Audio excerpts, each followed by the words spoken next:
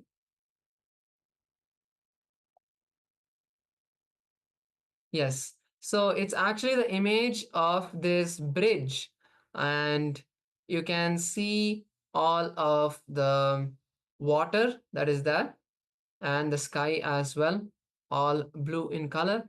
So what water you were able to see is very, very close. And the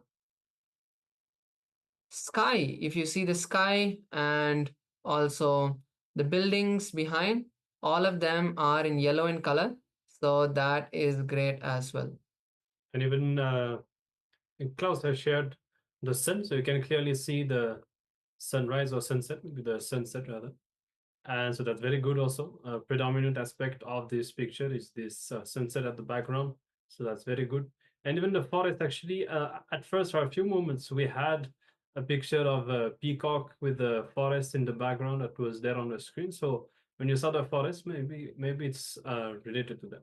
So that's good as well. So very well, very good. You have been successful. You have succeeded in manifesting some of the details of this image, scanning, seeing some of the details in this image.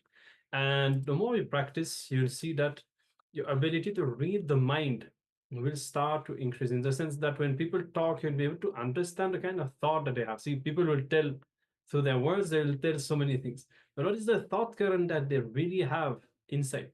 You will be able to start to catch this through the intuition, through the power of consciousness, just like that. So of course, we'll be having a few more progressions so that we can get to this level of actual thought current scanning, but that's a very good start. So now with this, we'll be entering into the next session.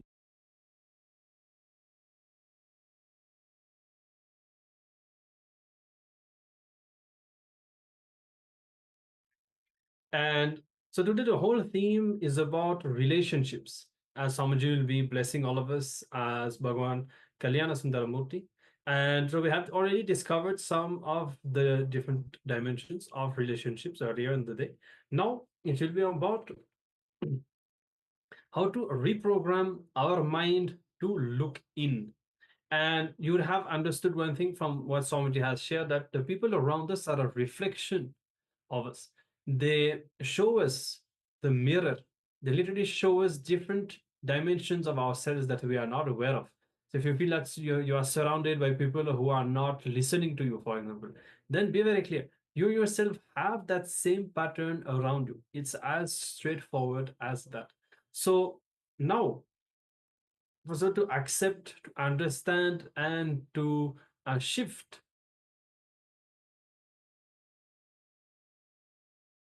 all of us have learned to focus on the external things, not on the internal things so much. So let's come to the space of listening, and we'll be now entering into this next segment.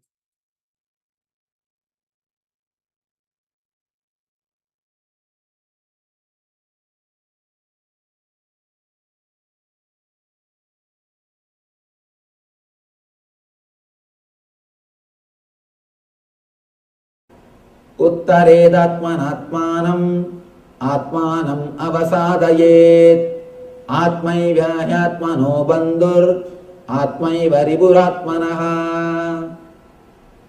उत्तरेदात्मनात्मानम् आत्मानम् अवसादयेत् आत्मैव ह्यात्मनो बन्धुर् आत्मैव रिपुरात्मनः. In my discourses, if I have quoted any Gita sloka, more than twice means this is the only sloka. At least 100 times I have quoted this sloka in my discourses. I can say this is a gist of the whole Gita. This single sloka is the gist of the whole Gita. Yesterday, we understood the concept, how to move from doing and having to being. We are all stuck in having. And then little intelligent man moves to doing. Then you are supposed to move to being. We learned the technique of how to move, how to liberate yourself from fear and greed, how to move into the divine consciousness, how to move into bliss. Here Krishna says, Uttared atmanatmanam atmanam avasadayet. The translation goes, one must deliver himself with the help of his own being and not degrade himself. The being is a friend of the soul and his enemy as well. You are your own friend and you are your own enemy. If you know the technique of how to lift yourself by yourself, you will become friend of yourself. If you let yourself down, you will become enemy of yourself. Yesterday we all learned the technique.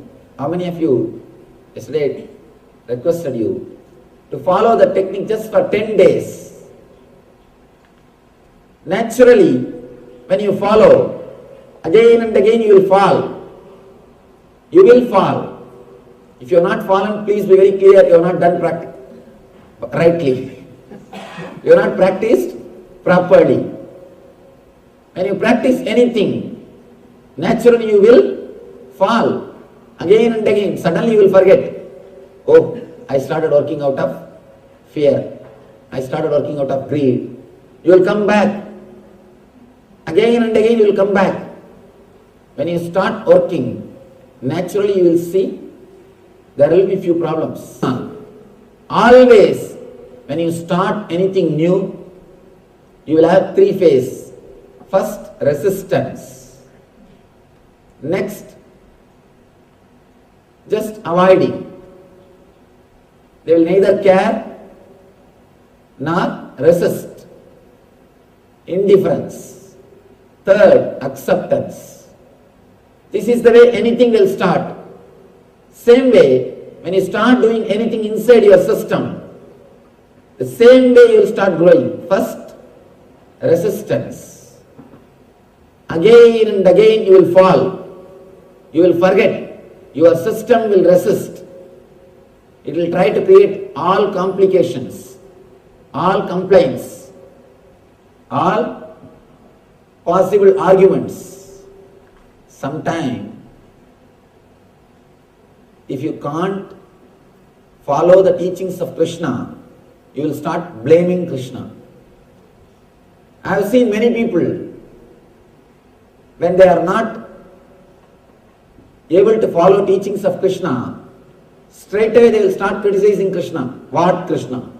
He was always flirting. He was always running behind women. He was Radha Lola. He is a Stree Lola. What type of man he is? Easily you can avoid, escape from Krishna by criticizing Krishna. When we can't practice these teachings, you have to justify yourself. And naturally, inside your being, your conscience will hurt you. So you have to justify. Some way you have to make your conscience believe you are doing right thing. So you have to find out some argument. So instead, when you are not able to follow, start criticizing Krishna. Best way to escape. Best way to avoid the teachings of Krishna. When we resist, when our being resists, if you allow the resistance to grow, you are the worst enemy for yourself. That is what Krishna says here. Uttared atmanatmanam atmanam avasadayet. Let you lift yourself by yourself. If you don't, you will be your worst enemy. It is up to you to help yourself as a best friend or to hurt yourself as a worst enemy. Please be very clear. Nobody can hurt you unless you allow. Nobody can help you unless you allow. Nobody can hurt you unless you allow. Nobody can help you unless you permit. Uttared atmanatmanam, let you lift yourself by yourself. Again and again these masters, they come and stand in the same point. Krishna says, let you lift yourself. If you have fallen, if you have failed, practicing these words which you learned yesterday, the teachings or the meditation technique, if you have forgotten, don't worry. Again and again lift yourself. Don't feel depressed. Don't have guilt. Don't think you will not be able to do. Again and again lift yourself. Even Buddha, the last teaching of the Buddha is Atma Deepo Bhava. The moment he was about to die, Buddha is about to leave the body. All his disciples are asking, Master, give us your message in one word. What's your ultimate message? Buddha says, Atma Deepo Bhava. Let you be light, guide unto yourself. Let you be guided by yourself. Atma Deepo Bhava. Let your being guide you. The same thing, Krishna says, Uttared Atmanatmanam. Let you lift yourself by yourself. Nobody can do anything unless you lift yourself. Uttared Atmanatmanam. Only you can help yourself. Somebody goes to Buddha and asks, Master, you know enlightenment is the ultimate thing. Why don't you give that to all of us? Why don't you make us all enlightened? Buddha says, oh, you want enlightenment? Do you think that I should give enlightenment to everybody? Please go around and take a survey. How many really wants enlightenment? By evening, this guy comes back after taking an extensive survey in that whole city, and he says, Master, only 2 persons wants enlightenment. Buddha says, please bring them, let me give. He says, no, they are not ready to come from the house all the way here. If you can send by courier, they are ready to receive. If you can send from here, they are ready to receive and keep it in their house. They are not ready to come here all the way. Nobody wants. Even if you want it as a one more item in your showcase. We are not ready to risk anything for enlightenment. We want one more item in the showcase. We can say, whenever people come to our house, we tell, this is from Delhi, this is from New York, this statue is from Japan. Just like that you can say, oh, this enlightenment that Nityananda Swami he gave. He was giving Gita discourse. I went and attended, he gave. How it looks? Just as a one more showpiece, we are ready to accept, but not ready to commit, or not ready to risk anything, not ready to take the responsibility. Buddha says, the existence is so great, it allows you, it gives you the freedom to be in bondage. God is so great, He gives you even the freedom to be in bondage. It is your freedom, whether to be in bondage or to be liberated. Even liberation should not be forced. If it is forced, even liberation is not liberation. If it is forced, how can it be liberation? It cannot be. So you have complete 100% choice to be liberated or to be in bondage. It is completely up to you whether to be liberated or to be in bondage. God is so great, He allows you, He gives you the freedom even to be in bondage. Here Krishna says, Uttared atmanatmanam atmanam avasadayet. Let you liberate yourself by yourself. Unless you liberate yourself, nobody else can liberate yourself. If you help yourself, you are the greatest friend for your being.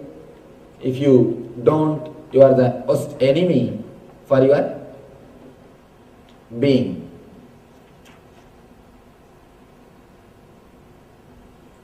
Next, Krishna explains the same concept. Bandhuratmatmanastasya enatmaivatmana jitaha anatmanastu satrutve vardedatmaiva satruvataha. For him who has conquered the mind is the best of friends. But for the one who has failed to do so, his mind will remain the greatest enemy. This is an important sloka. This has to be understood with the next two slokas. Let us enter into the next two and then we will understand. Jitatmana prasantasya paramatma samahitaha sidoshna sugha dukkeshu tadamanapamanayo. Jnana vinyana truptatma kodasto vijidendriyaha yukta yucchate yogi samaloštashma kanchanaha. Let me give the translation, then we will enter into the understanding. For one who has conquered the mind, the super soul, Paramatma, is already reached. For he has attained tranquility. To such a man, happiness and distress, heat and cold, honor and dishonor are all the same. The next sloka says, the person whose mind is contented because of knowledge of spiritual science, who has subdued his senses, and to whom cloth, stone and gold are same, and who is satisfied with what he is earning, is said to be established in self-realization and is called a yogi. Throughout this chapter, Krishna speaks about senses, how our senses are functioning and what we are supposed to do. Let me give you a small diagram, how our mind functions and how our senses are working. Then we will be able to understand the Gita in a much better way.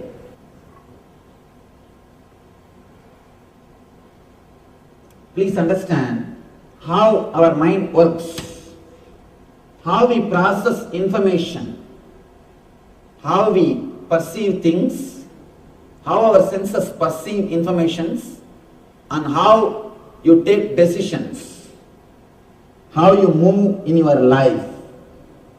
First, for example, you are seeing something through the eyes. Let us take this scene. Now you are seeing something. Here I am explaining only based on eye. You can replace it with ears. You can replace it with the taste. You can replace it with smell. You can replace it with touch. With any pleasure, you can replace it. Here I am giving an example of eye. And this scene. Let us take the example of this scene. You are seeing me. First, your eyes will catch the picture or the scene. This will be taken to chakshu. Chakshu means the energy which is inside the eyes. This is called indriya. Please understand, eyes are not seeing. Through eyes, the energy is seen. Through eyes, something else is seeing. How to understand this? Sometime, your eyes will be wide open. If you are intensely listening some music, even if somebody walks in front of you, you will not know. Your ears are open. If you are intensely reading something, even if some sound happens, you will not hear the sound. It means you are not hearing just through eyes or just by ears. Something else is seeing through eyes. Which sees through eyes is called chakshu. The whole file goes to chakshu. The picture or the scene which you are seeing will go to chakshu. In chakshu, the important process happens. The whole file is converted into digital file. I am speaking in the computer language. Understand? The whole thing is converted into digital file. It's almost like a DSP, digital signal processor. The whole thing is converted into digital file. Inside is the computer, if you have to process any information, it has to become digital file. Whether it is a picture or whether it is a sound, it has to be converted into digital file. Same way, inside, if the process has to happen, means the whole thing has to be converted into biosignal file, digital file. The file processing happens in chakshu. Whatever scene you are seeing now, that picture will be converted into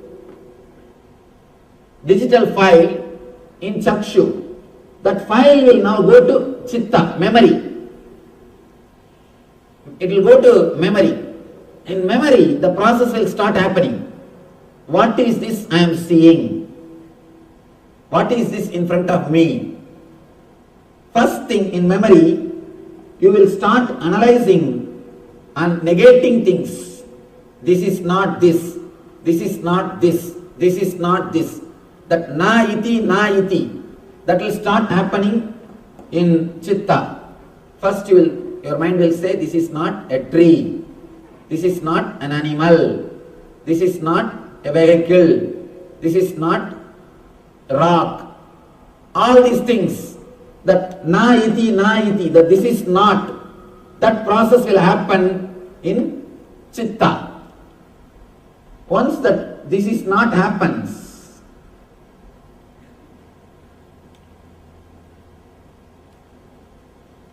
the file goes to mind.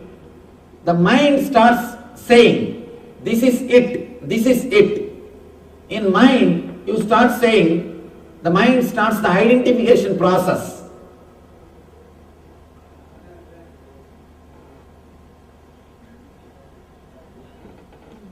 This is it. Your mind starts saying, I am seeing a man standing with a kavi cloth. He is a Swami. He is teaching Gita. This is it.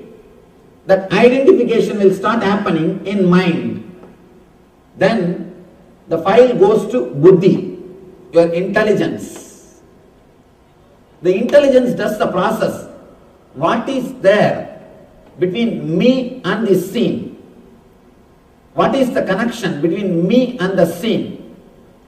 What way I am related to him? What way now I am related to this scene?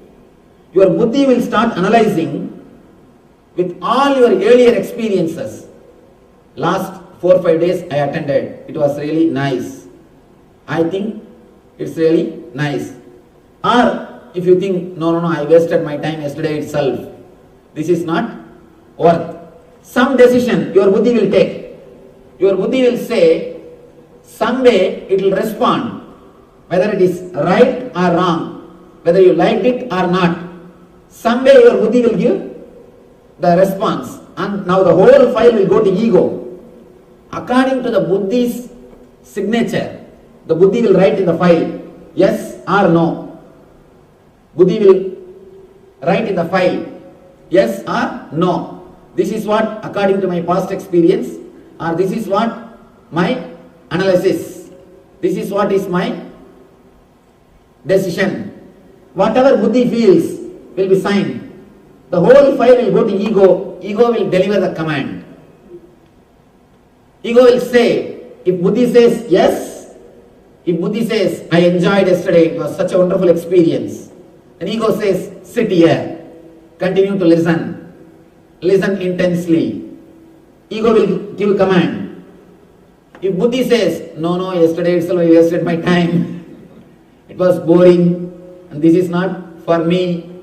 If ego says, if Buddhi says, this is not for me, immediately the ego gives the command, come, let's move. There is so much of work to be done in the house.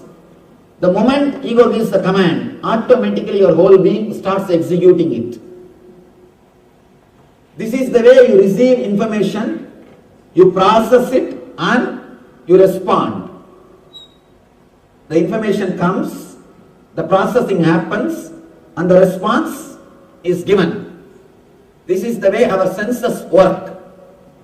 Now, Krishna says an important point, an important thing. Let me now explain. Tadam anapamanayo. For one who has conquered the mind, the super soul, Paramatma, is already reached. The eternal bliss is already achieved. For he has attained tranquility.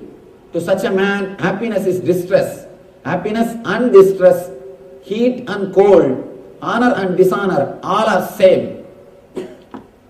Throughout this chapter, Krishna emphasizes on this one idea, senses. How can happiness and unhappiness, how can honor and dishonor, how can heat and cold be same for us, same for a man? How is it possible? First thing, when these senses do this process, you decide yes or no only based on your past experience. Only based on your past experience. The experiences with which you have grown are the words with which you have conditioned your chitta and manas. How your mind and memory has been conditioned. Only based on that your buddhi decides. Please be very clear. Something is so tasty for you, for your neighbor, that will be poison. Why to go for neighbor? Your wife. You may like something, but the other person may not like that. A small story. There are 3 ways to do anything.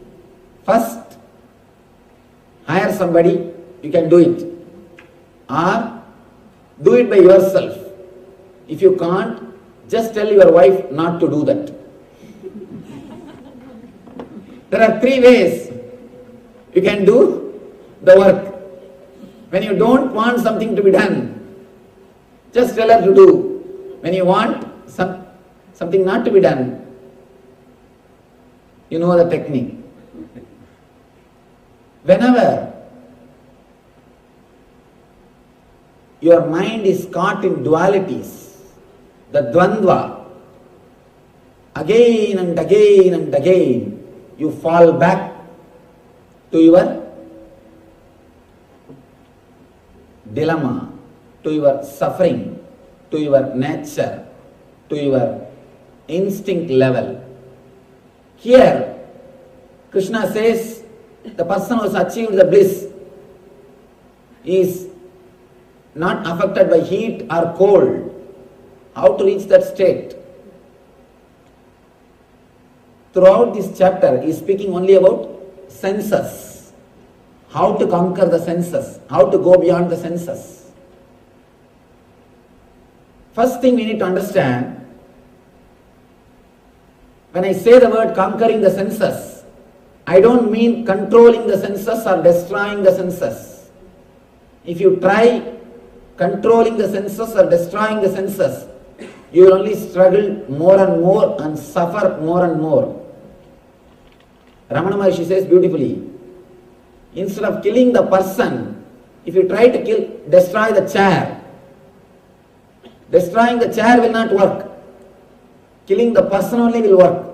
Here, your senses are just chair. Your ego is the person who is sitting there. If you try to control your senses, that's not going to work.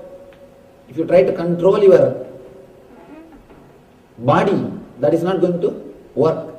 Krishna says beautifully, for one who has conquered the mind, for one who has conquered the mind, for him, when he says the word mind, he means the whole ego, the whole setup, where the decision making is happening. Mind, buddhi and ego. This is the spot where the decision making is happening. When you just try to conquer the senses, again and again and again you will be a failure. You will be a worst failure. And one more thing, if you have failed 2-3 times, you will lose the confidence. If you fail fighting with your senses, automatically you will lose the confidence. You will start thinking it is never possible. I can never achieve it. You need intelligence to progress in this path. If you try to work from the wrong side, if you try to work from the side of senses, you will never be able to succeed. It's like if you try to create more pressure on the cooker, you will not be able to succeed. First you need to remove the fire. You need to remove the fire. You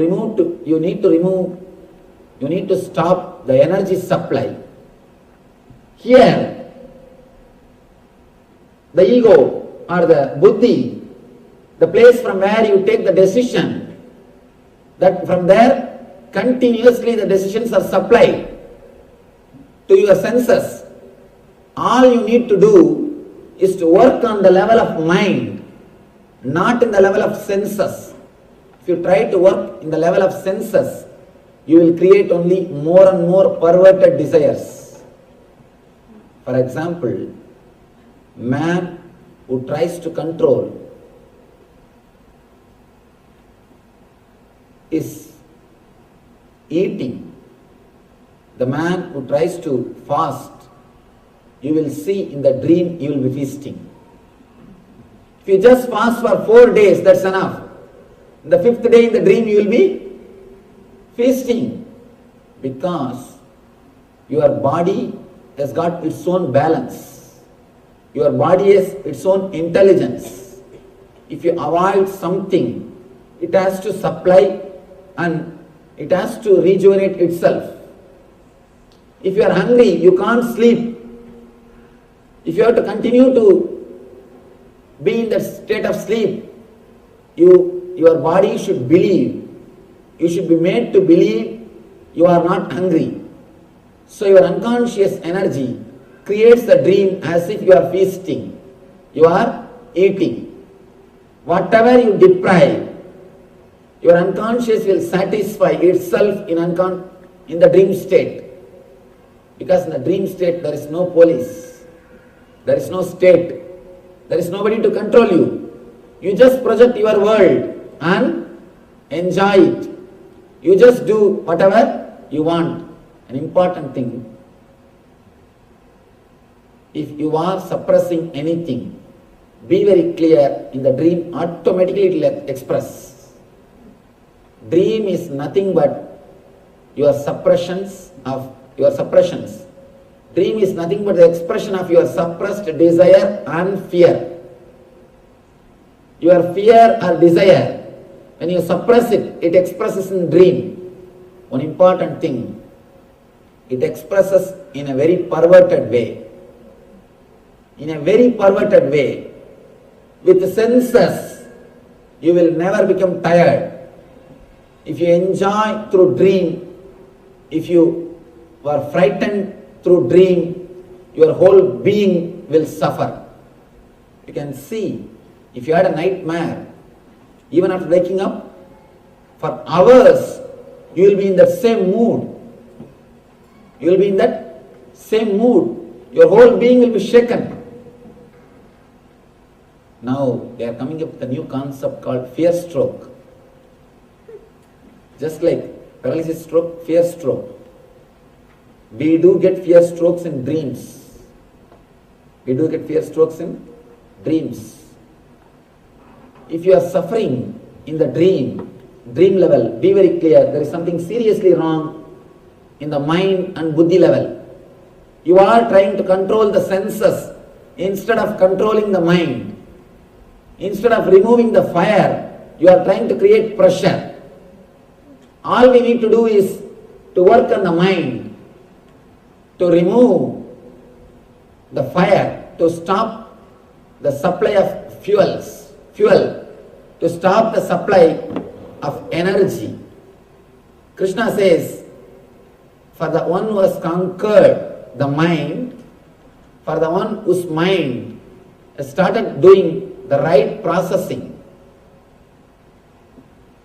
if your mind and chitta is filled with past memories, you cannot take right decision.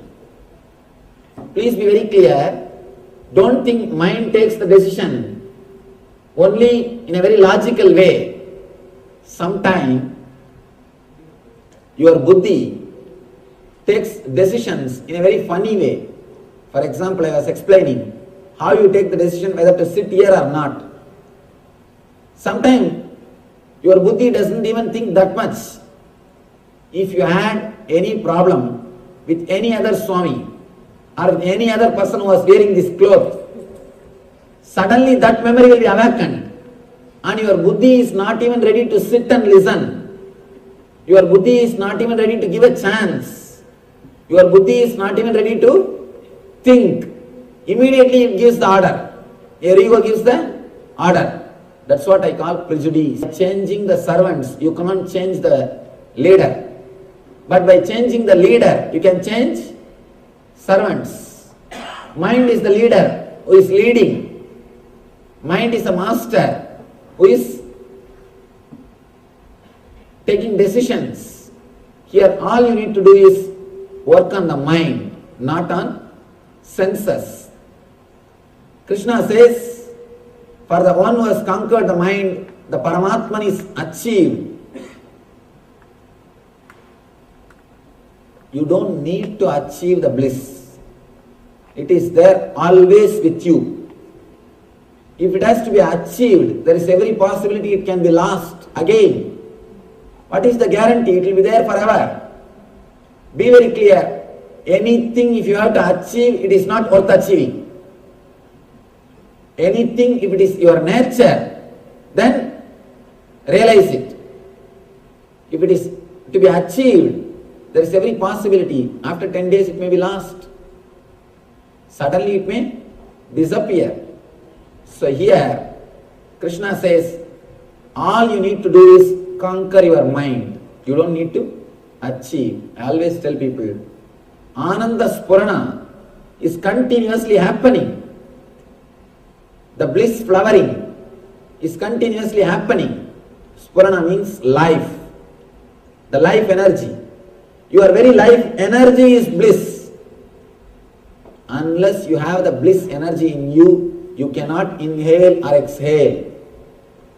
The inhaling and exhaling itself happens because of bliss energy in you. The eternal consciousness in you.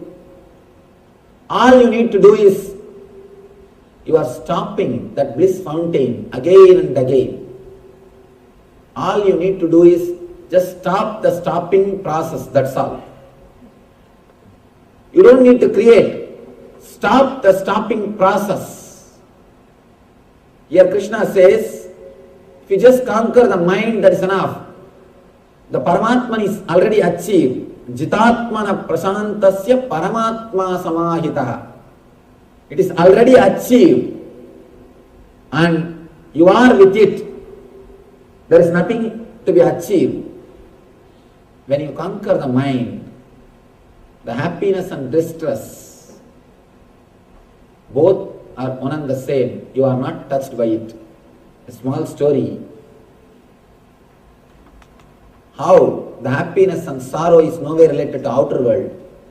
It's related to our inner world. Very beautiful story. One old man went to nearby city for some work. When he came back to his village, from distance, suddenly he saw his house is on fire. And he started shouting, screaming, he started rolling on the ground and started weeping. His son came to him and said, "Father, don't worry.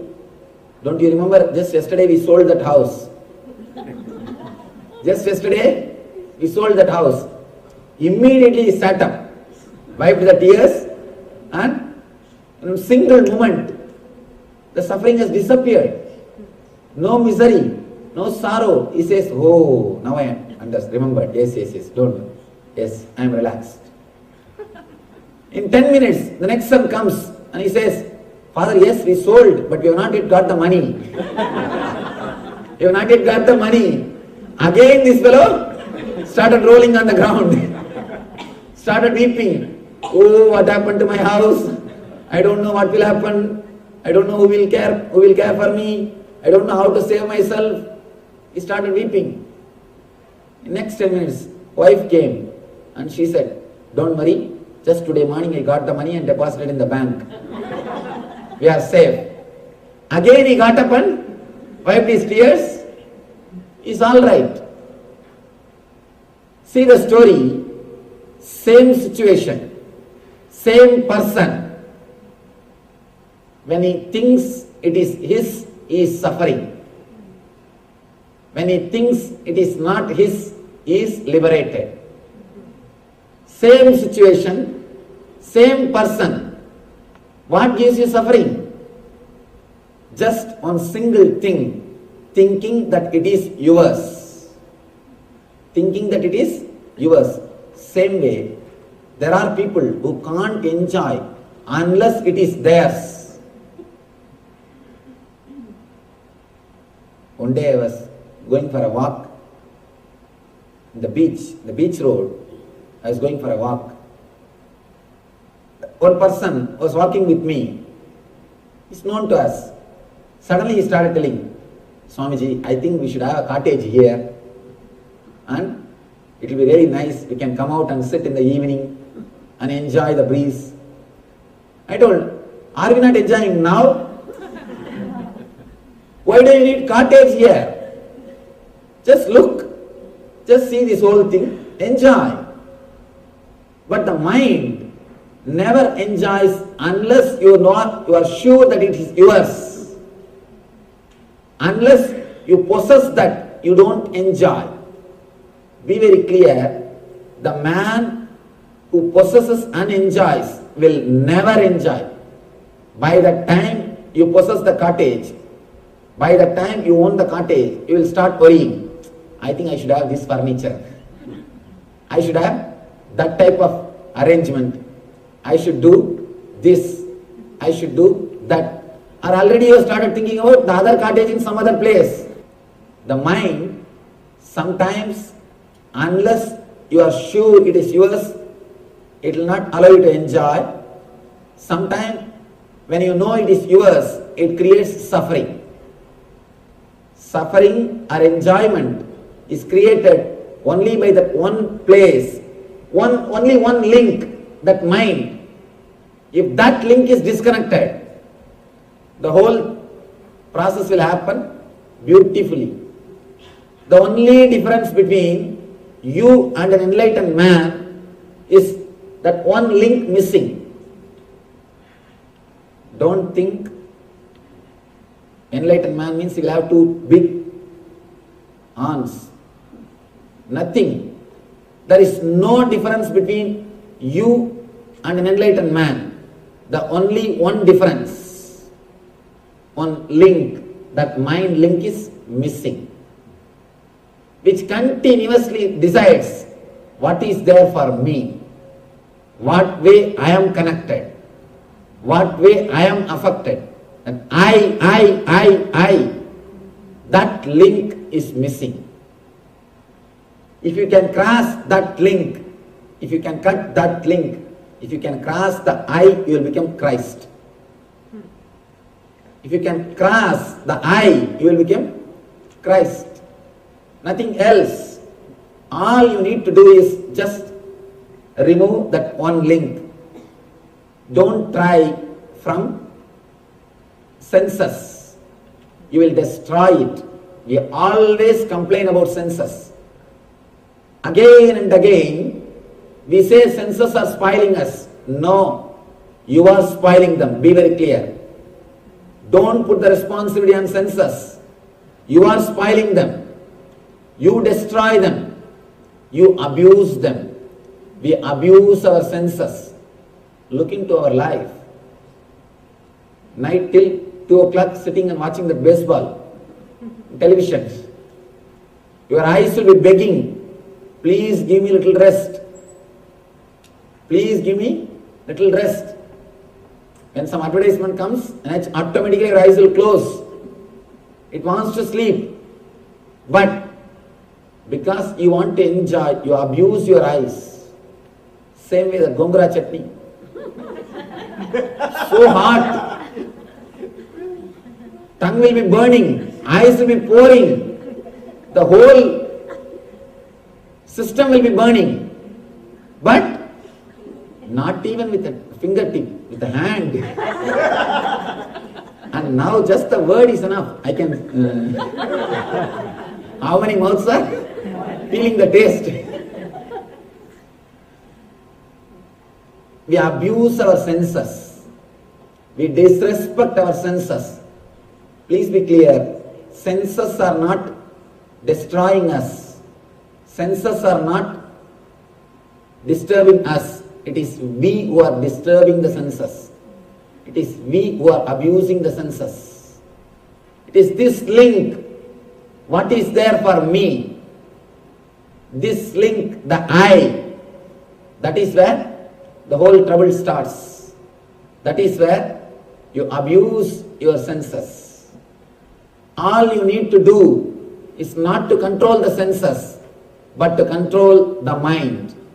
Make it understand what is really happening inside your system. One more very simple thing, to tell you honestly, heart and taste, both are one and the same. Today, just try to do this simple experiment. Very small experiment. Stretch your tongue and concentrate on the tongue. When you go back to your house, try to do it. Just concentrate on the tongue. Visualize as if you are walking on your tongue. Your tongue is a highway and you are walking on that road. Just concentrate on it. Then take a chili and sugar candy. Take a chili and sugar candy. Touch it from two corners. Put chili in one corner, sugar candy in another one corner. And deeply witness what is happening. Suddenly you will realize the process which happens when you touch chili and the process which happens when you touch sugar candy, both will be one and the same. Please try to do this experiment. You will understand. If you go a little deep, if you go a little deeper inside your system, the hot and sweet both are one and the same. Only when you stamp that, this is hot, this is not good for me, this is sweet, I like this. Only when you put a rubber stamp, only when you label it, the trouble starts. As a process, as a nature, both are one and the same. Try today. If you experiment, you will understand. Both processes are one and the same.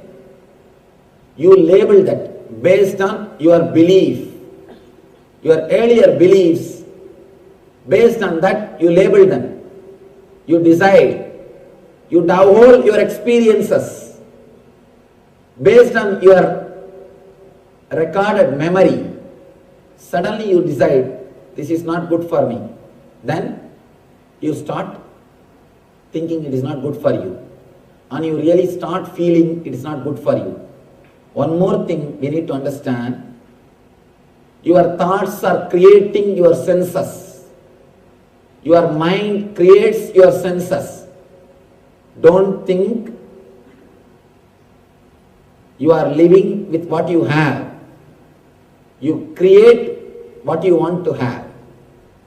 You are not living with what you have. You are creating what you want to have. Your thoughts are so powerful. Your mind is so powerful. It can change the whole body. It can just change the whole body. For example, one thought just now, try to think a person who creates disturbance in you or your enemy.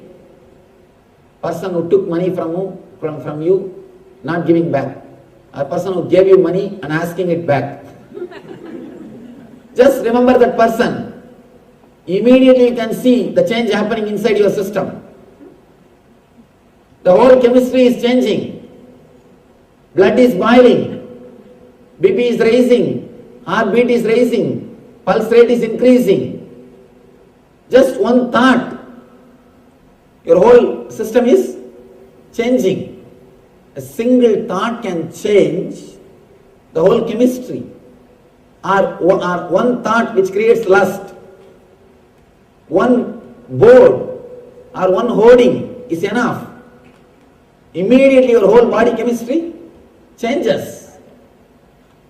Your whole body is now ready. Please be very clear. Single thought can change the chemistry of your body. Your body is again and again created by your thoughts.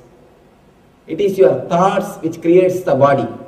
That is why in India there is a great science called Samudrika Lakshana. Seeing the body, seeing your face, seeing your way of standing, sitting and walking, they will tell the quality of you. They will tell everything about your mind.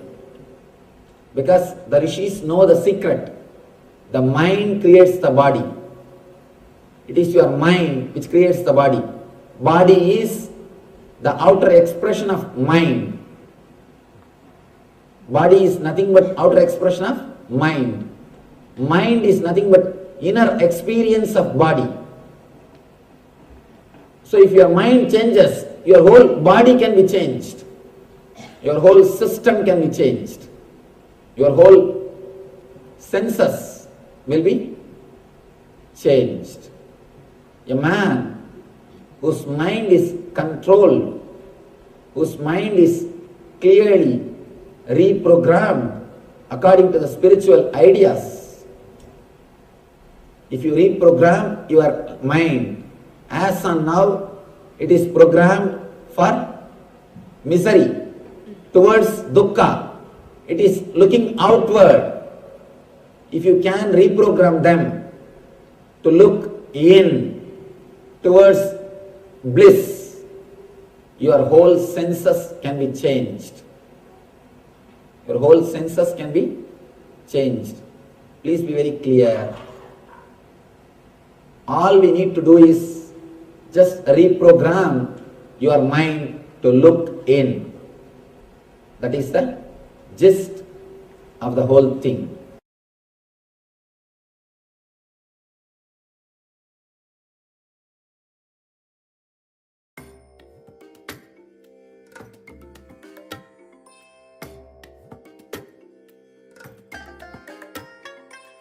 I bless you all. Let you all open all your three eyes and manifest the powers of Mahasudashiva. Om Nityananda Paramashivoham. Om.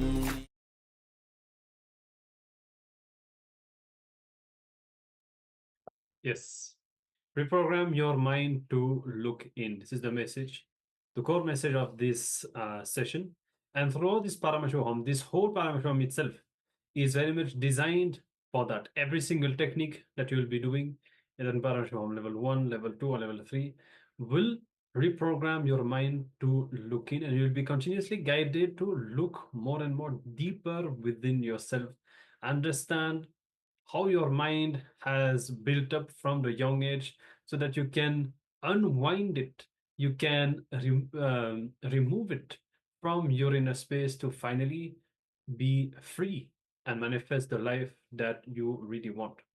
And now with this, we'll be entering into a Kriya, a technique that Swamiji will be guiding all of us through, which is a Kriya for vertigo, to cure vertigo. Some of you may have this ailment, vertigo.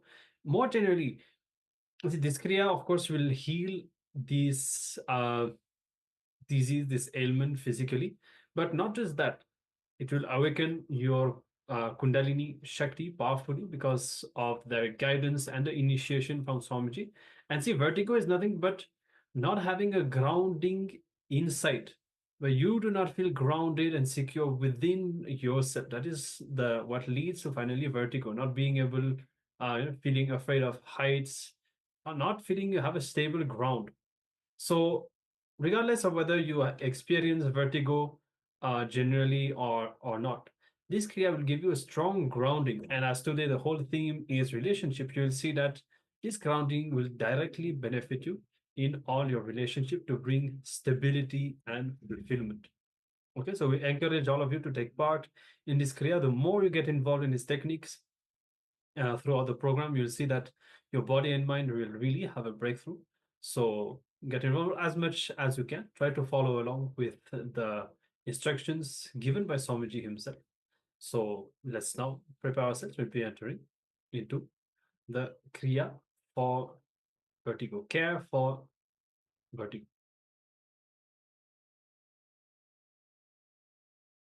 Let us start the Nitya Kriya for cure for vertigo problem.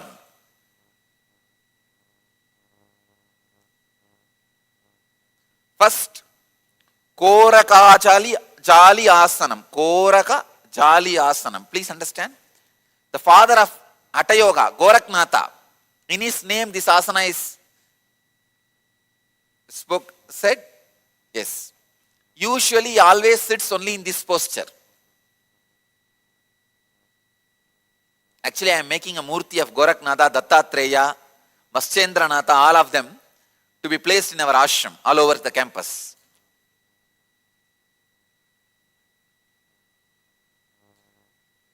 This is the posture.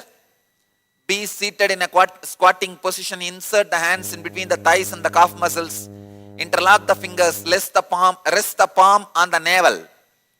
Fix the gaze at the tip of the nose for 30 seconds.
posture, Prakriti Kumbhaka. Let me give the instruction for Prakriti Kumbhaka. As you chant the Bija mantra, Va, loudly suck the air in through nostrils and mouth. Then when you are full, hold as long as you can. Then slowly exhale normally.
Stop blinking the eyes. Concentrate on your nose as strongly as you can, tip of the nose for 2 minutes.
Next step,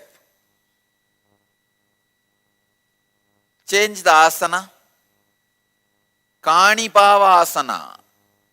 Rest the hands on the ground with comfortable distance between them. Bend the elbows. Raise the legs off the ground. Let the knees touch the respective elbows. Balance the whole body. 30 seconds.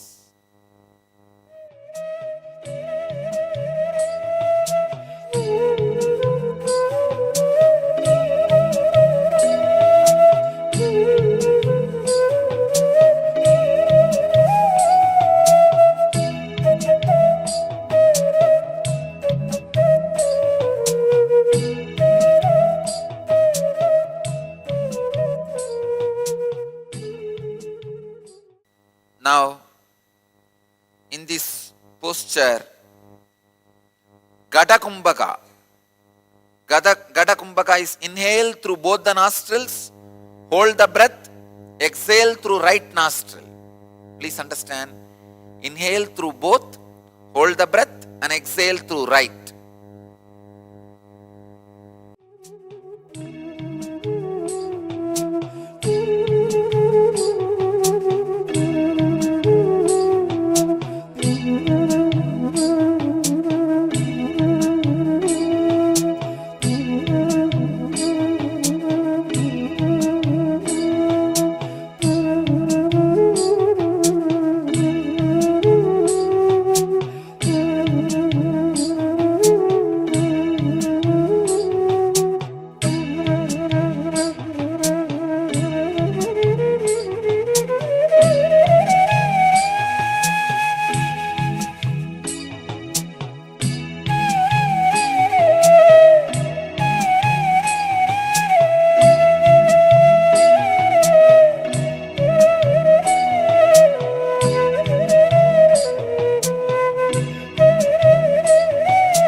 Vamavarta Chakrakumbhaka. Let me give you the instruction, please understand. Inhale through left, hold as long as you can judiciously, exhale through right, again inhale through left, unstop, unrelax. The whole pranayama gets completed with the 4 action. Inhaling left, holding, exhaling through right, and again inhaling through left. Then you can relax. Do this 21 times with this 4 action.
Next step,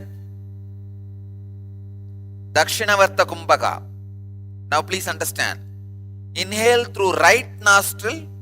Hold as long as you can judiciously. Exhale through left nostril. Inhale through right. Hold and exhale through left. Repeat 21 times.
Let you all achieve, experience, live, express, radiate,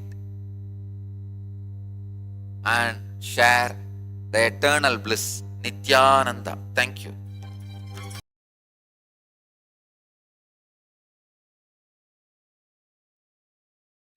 Yes. So you can relax now. And take a few moments to look within and see what you are experiencing from this Kriya. You can share your experience as well so that we know how this Kriya is benefiting you, especially if someone actually has the ailment or problem of vertigo.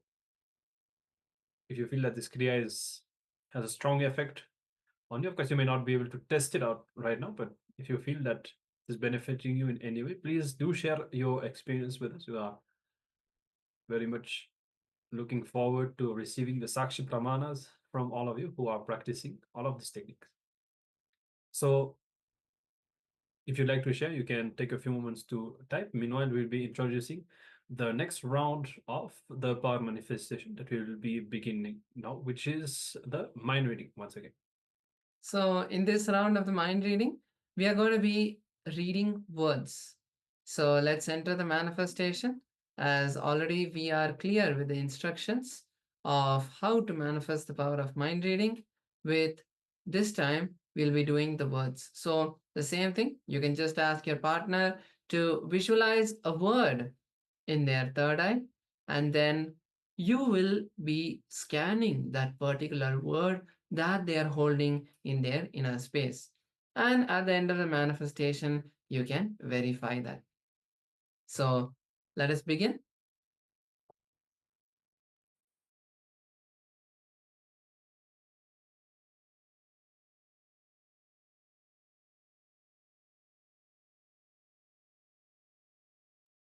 So now let us enter into the manifestation.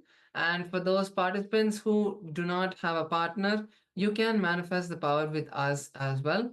So we will be also holding a particular word in our third eye.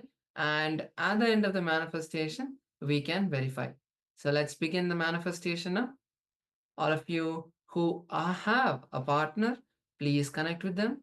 But for the participants who are going to partner up with us, now close your eyes and take a moment to first visualize Swamiji. Take a moment to visualize the beautiful form of Swamiji in your third eye and start chanting the Mahavakya. Om Nityananda Paramashivoham. Unclutch from all the thoughts,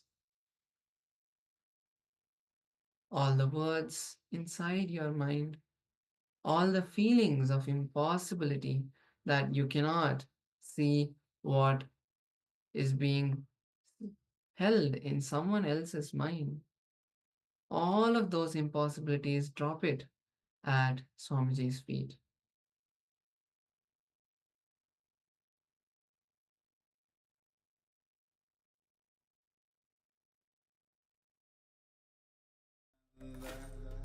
Paramashivoham Om Nityananda Paramashivoham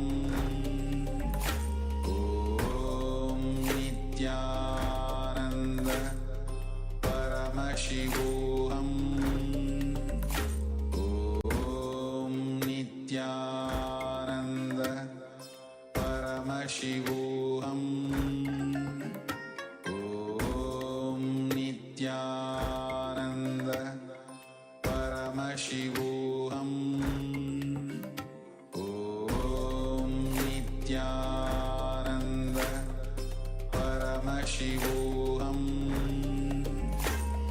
Om Nityananda Paramashivoham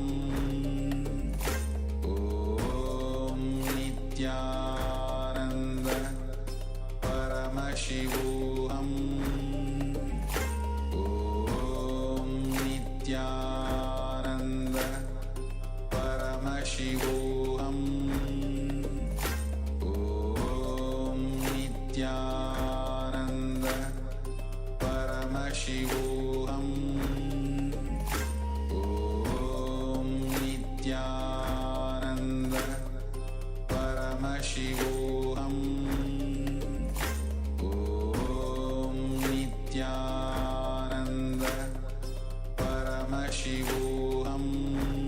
Paramashivoham Om Nityananda Paramashivoham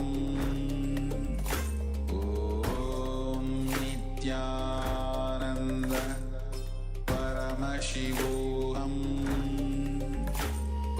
Om Nityananda Paramashivoham Om Nityananda Paramashivoham Om Nityananda